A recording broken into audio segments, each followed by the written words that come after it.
Ladies and gentlemen, please join me in warmly welcome our resource speaker, Police Senior Master Sergeant Romeo Vargas Jr.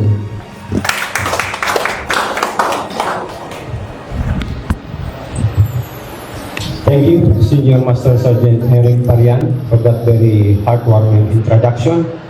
Before I start, Troop Commander, kindly give your men tikas tenga. Tikas! Yeah! Police Colonel Richard Mendoza Aquitania, sir, our Chief at TC5. Police Captain Angelito Abuyan Aguilan, sir, our Chief NAS. Executive Master Sergeant Ryan P. Llaneresas, our TESPO. Other training staff, my fellow classmates, good morning to all of you. This time, it's not about investigation. This time, it's not about performance nor accomplishments. This time, it's about our inner self. As we gather here today, I want to talk to you about something that I believe is essential to our success as law enforcers. Emotional endurance.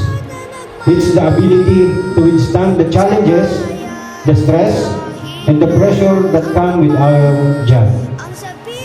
We all know that our schooling or training is not just about physical strength, but also about mental toughness. We are pushed to our limits, tested in every way, and forced to confront our fears. But it's in those moments of darkness that we discover our inner strength. The greatest glory in living lies not in never falling, but in rising every time we fall. Those words reminds us that it's not about being perfect, it's about persevering, about getting back up after every setback, and about learning from our mistakes.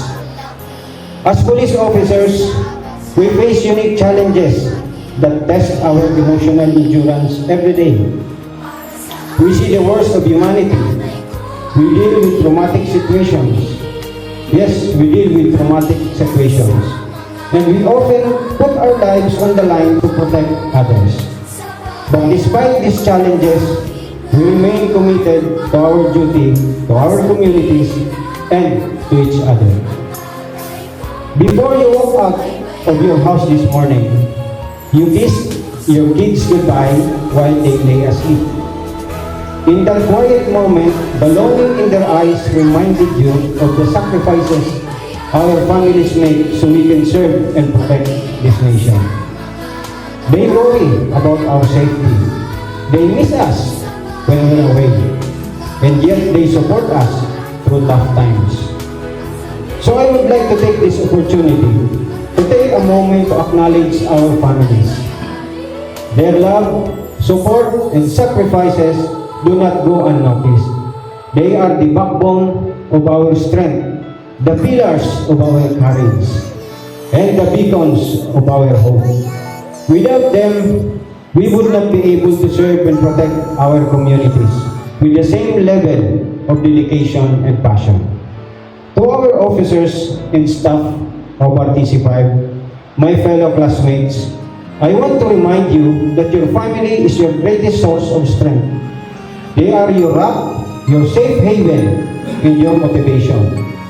So when you feel like giving up, when you feel like you can't take it anymore, remember why you started this journey in the first place. Remember why you started and how they are counting on you, who believe in you, and who will support you every step of the way. And always remember that God is with you, guiding and strengthening you wherever you go. As the Bible says in Philippians 4:13, I can do all things through Christ who strengthens me. So let us stand strong, let us stand together, and let us rise to the challenge of being the best law enforcers we can be. Let us honor our families, our communities, and our country by serving with integrity, compassion, and courage. As we celebrate the holiday season, let us not forget the true meaning of Christmas. Let us remember the love, kindness, and generosity that it represents. And let us carry these values with us throughout the year as we serve and protect our communities. Before I end my speech for today, I want to leave you with a wonderful passage found in the Bible. Joshua 1:9. It says, "Have I not commanded you? Be strong and courageous. Do not be afraid. Do not be discouraged. For the Lord your God will be with you wherever you go." Gentlemen and ladies, keep it in your hearts, cling to it, and live with it you. May it guide you and inspire you to be strong and courageous in the face of adversity. And may it remind you that God is always with you, guiding and strengthening you every step of the way. Advance Merry Christmas and a prosperous New Year to all of us. May God bless us all. Thank you.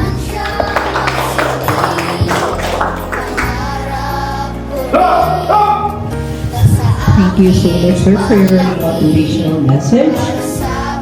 At this point, let's now hear guidance and answers from our chief, our 5 Ministry Leader of the Finance.